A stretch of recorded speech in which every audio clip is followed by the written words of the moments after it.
1917. The lighthouse that the sea took back the ocean has always demanded guides. Long before satellites and digital navigation, sailors trusted light, small, steady points cutting through darkness. Along dangerous coastlines, where rocks hid beneath waves and storms erased horizons, lighthouses stood as humanity's quiet promise to those at sea: you are not alone. At the start of the 20th century, one such lighthouse stood at the edge of land and water. Built of stone and iron, anchored into ground believed to be solid, it faced the open sea every night. Its purpose was simple: warn ships, guide them, keep them alive. But the sea was already planning something else. This lighthouse was constructed in an era when engineering was strong, but knowledge of long-term coastal change was limited. Shorelines were treated as fixed. Foundations were laid where land existed at that moment, not where it would remain decades later. Every day, waves struck the base of the structure. Every tide pulled sand away grain by grain. Every storm tested the limits of stone and mortar. The lighthouse keeper likely noticed small changes first. A crack here, a shift there, water pooling where it hadn't before. But lighthouses are designed to endure. They are not abandoned at the first sign of wear. Repairs were made. Reinforcements added. The light kept shining. By the mid-1910s, however, the shoreline had changed noticeably. The sea had eaten away the land beneath the lighthouse's base. What was once firm ground had softened, lowered, retreated. The lighthouse still stood, but now it stood closer to the water than anyone had planned. In 1917, the world was already in turmoil. War consumed attention. Resources were stretched. Remote coastal structures did not always receive immediate priority. Then came the storm. Historical records from that period describe powerful weather systems striking coastlines with unusual force. Strong winds, heavy seas, relentless waves battering structures already weakened by years of erosion. During one such storm, the lighthouse reached its limit. As waves struck the exposed foundation, sections of ground collapsed beneath it. The structure shifted, stone cracked. Iron supports bent. At some point, whether suddenly or over hours, the lighthouse failed. It did not explode. It did not burn. It fell. The sea swallowed it piece by piece. Heavy masonry dropped first, sinking rapidly. Lighter components followed. The lantern room, once glowing against the night sky, disappeared beneath dark water. The light that had guided sailors vanished without ceremony. When calm returned, the lighthouse was gone. Above the surface, there was absence. Below it, there was history beginning a new chapter. The underwater world does not rush. When the lighthouse entered the sea, it passed through layers: sunlit water, darker depths, colder pressure zones. Each layer stripped something away: air, warmth, sound. By the time the remains reached the seabed, they were already changing. 1 year underwater is enough to transform almost anything. The stone blocks that formed the lighthouse's base settled into soft sediment. Some landed upright. Others fell at angles, creating jagged outlines on the ocean floor.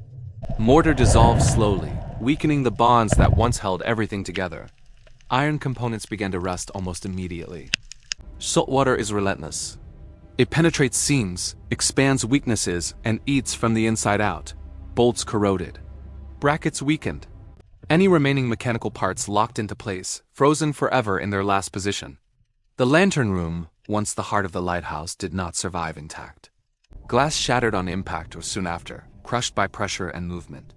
Metal framing bent and collapsed. Within a year, it no longer resembled a light source. It was just debris, partially buried, difficult to distinguish from surrounding wreckage. Currents shaped everything. Fine sediment carried by water settled over surfaces. Each passing month added another thin layer. Lower sections of the lighthouse began disappearing beneath sand, while higher fragments remained exposed. The ocean was reorganizing the site. Marine life arrived quickly. Small fish moved through gaps between stones. Crabs sheltered beneath overhangs. Barnacles attached to rough surfaces. Algae clung where faint light still reached. The lighthouse, once built to protect life at sea, now supported life beneath it. There were no rooms to explore. No corridors, no enclosed spaces. Unlike shipwrecks, the lighthouse became a scattered site: fragments spread across a limited area, telling their story through position rather than structure. 1 year later, the site felt settled. Nothing moved except water and living things. Nothing made noise. Nothing remembered the light. Storms above continued to affect the seabed below. Strong weather stirred currents, uncovering some stones while burying others. The site changed subtly but constantly. From the surface, the lighthouse was already becoming legend. From below, it was becoming landscape. As years turned into decades, the lighthouse continued its transformation.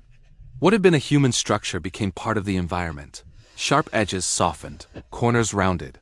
Distinct shapes blended into the seabed. Eventually, it became difficult to say where the lighthouse ended and the ocean floor began. Yet the site remained important. Not because it was dramatic, but because it was honest. This underwater lighthouse tells a different kind of story than famous shipwrecks or lost submarines. It does not speak of sudden disaster or human conflict. It speaks of time. It reminds us that the sea does not need violence to win, only patience.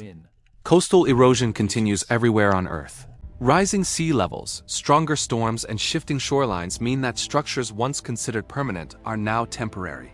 The lighthouse lost in 1917 was not a failure of purpose. It did exactly what it was meant to do until the environment changed beyond its design.